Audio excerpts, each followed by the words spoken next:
Hey guys, today I've got a video for you on how I make my own handle scales.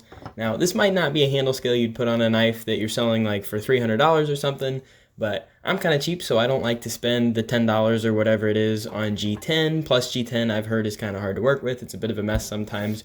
So I was thinking to myself, what's a plastic I can use that'll show up pretty well and also be able to adhere, which is clearly the most important part, because if the glue can't stick to it, then your whole knife handle is going to fall apart.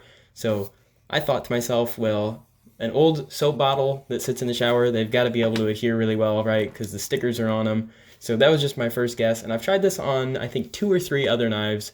And thus far, they've always turned out really well. So basically, the method I do here is I just take the bottle, like in this case, I want to use a green one, clean it up really, really well. Alcohol works well, dish soap works fairly well.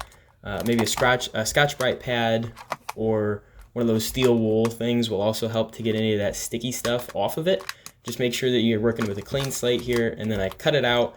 Make sure I always cut out a lot more than I'm going to need, because this stuff handles really easily on the grinder. It'll just chew it up, and it's super easy when you're cutting that stuff out with like an X-Acto knife or maybe scissors.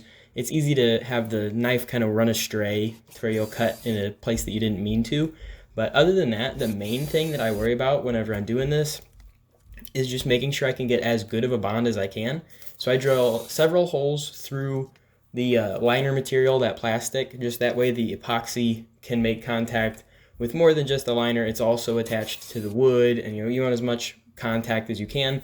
I also, as I said before, make sure it's as clean as I can, and then I'll rough it up on typically like a 60 grit or 80 grit sandpaper and just give it something real rough, a good coarse surface. That way you're not trying to glue onto something smooth, because epoxy likes to fit on something that's got some grooves. I also sand the knife material, the tang. I make sure I sand the steel to a really rough finish there as well in the handle, because epoxy likes to sit on a rough surface more than it likes to sit on a smooth one.